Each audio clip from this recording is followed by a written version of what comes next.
Okay, today what I'm going to talk about is the plight of the Jewish people as it relates to this country right now. Unfortunately, although the Jewish population doesn't realize it, they are in serious jeopardy. And this is not just so much theatrical nonsense that everybody in Hillel or Ort can get together and say, "Oh yes, this is we got to be careful." This is real, and it's from research from different sources, and they all indicate one way and one way only, and that is that there's going to be a pogrom in this country, and more than one person has talked about it. Who knows?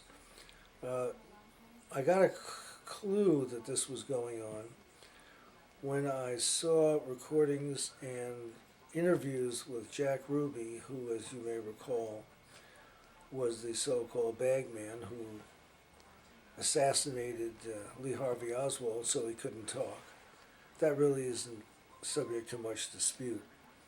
And when he was in the jail cell in Dallas, and the Warren Commission came to see him, he said, quote, "there are going to be pogroms against the Jews." And he said it many times over, according to the articles I read.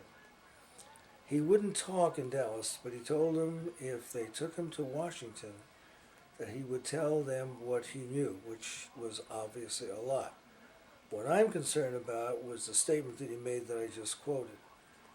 I see no reason to doubt it. Sometimes you have to regard certain inferences very seriously. If your son or daughter comes in the door drunk and they've been driving a car, it's a reasonable inference that there might be some trouble, and you might go outside and look and see if the car's in one piece. But this is beyond that. This would be the kid walking and say, "I was just in an accident and I've been drinking." That's about what this is. Here's a guy who's been involved, has no reason in the world to say these things for any particular benefit that you can think of or that I can think of, and yet it was said. Then I look online and I see articles written by many anti-Semitic authors, but I also see articles written by Jewish authors or so-called Jewish authors who are basically antithetical to the Jewish population. It's the most amazing thing. People you would never have expected. In many of these websites, you go through and they start off with talking about various conspiracies and so forth. And then about halfway down or further, they start talking about the, quote, Zionists or the Zionist influence or some crap like that. And what that is basically, it's a very thinly disguised way of indicting the Jewish population. A word about the term Zionism. This thing has been used with virtually no definition, so let's define it. There are two kinds of Zionism. One is religious Zionism, the other is political Zionism. Religious Zionism is the notion that the Jewish people should return to the Holy Land. I don't see anything particularly threatening or horrific about that idea, quite the opposite. Now, political Zionism is the notion that the state of Israel should exist as a state, and in that context, we have numerous presidents who nominally represent Israel, but who are up to no good whatsoever, and basically, whether you know it or not, take their standing orders from the United States State Department and from the executive in Washington. If you want to see parallel changes as compared to the ones that are happening here, you have only to look at Israel and Israeli politics, because it's about 10 years ahead as far as oppression goes. One has only to look at the progression since Menachem Begin and so forth, all the way through to the present president, Olmert. Every one of these guys is corrupt beyond your wildest dreams, and they have sold out Israel piece by piece, which is entirely their choice.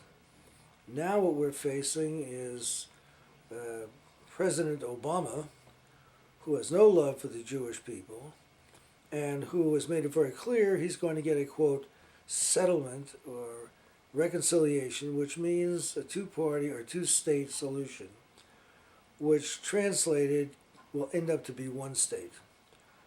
But the bottom line is, between him and Hillary Clinton, you're looking at nothing good for the Jewish people.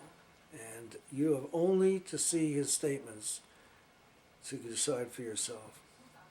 So we have to ask ourselves, what is going to happen and what other evidence do we have? Take, for example, this recent episode of Mumbai, India.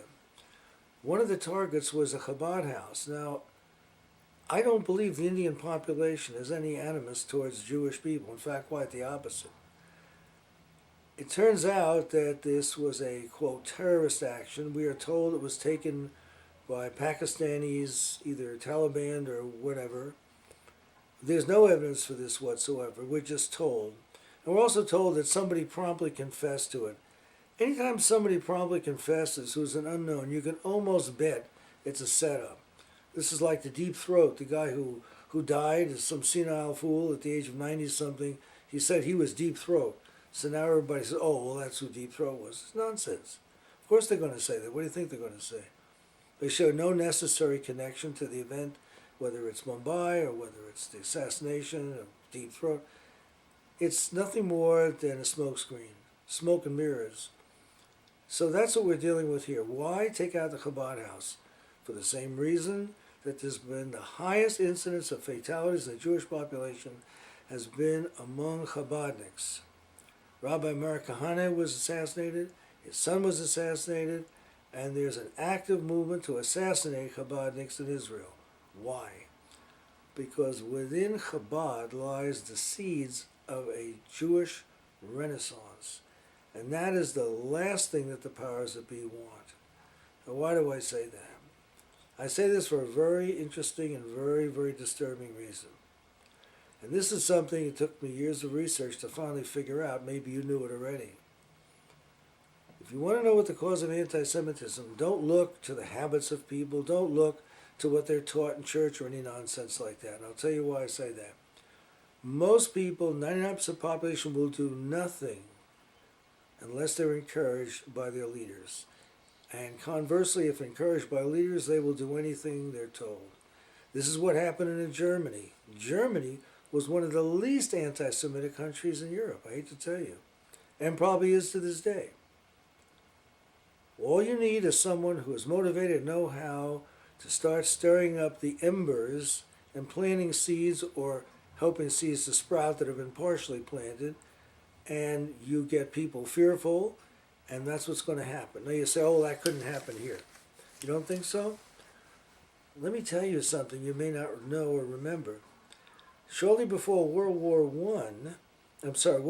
II, there were meetings in Madison Square Garden in New York City. Thousands of people attended. They were all Nazis. Swastikas on the wall, flags with a swastika on them. There was nothing hidden about this. This was open. After several of them, a certain judge, who I won't mention, was on the Superior Court bench in New York City, made a quiet phone call to Meyer Lansky, and he said to him, in effect, we got a problem.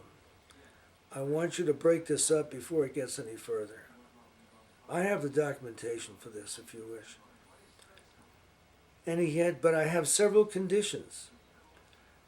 First of all, you can't kill anybody. And then he went on with the other conditions and how much he would pay him in return for doing this. Meyer Lansky said, I agree to all of your conditions except one. He said, I won't take money. He said, I'm a Jew. I'll always be a Jew, good, bad, or indifferent, which is a very interesting thing to look at. And so he, and I believe Bugsy Siegel also were involved. The next rally in Madison Square Garden, they went in there with baseball bats and started to crush heads. People were jumping out, screaming, yelling, screaming, blood all over the place. The next rally was not quite as well attended, and they came in again. And if I recall correctly, there never was a third rally. Now there's a lesson here, which doesn't take much intelligence to get a hold of. And he announced, grabbed the microphone and said, this is what's going to happen to anybody who decides that they think they're going to take out the Jewish population. That was the end of anti-Semitism in the United States prior to World War II. Do you seriously think it wouldn't have got started? There are people in this country who are so rampantly and ravenously anti-Semitic, you have no idea. For those of you who are Jewish, or those of you who are not, if you want to find out how the undercurrent of anti-Semitism, not necessarily the activation of it, as I've been speaking. You have only to wear a kippah or yarmulke and walk around for about a month and see what happens and see what you hear and see what you encounter. And if you're still not convinced, get back to me and tell me about it, because I want to hear about it.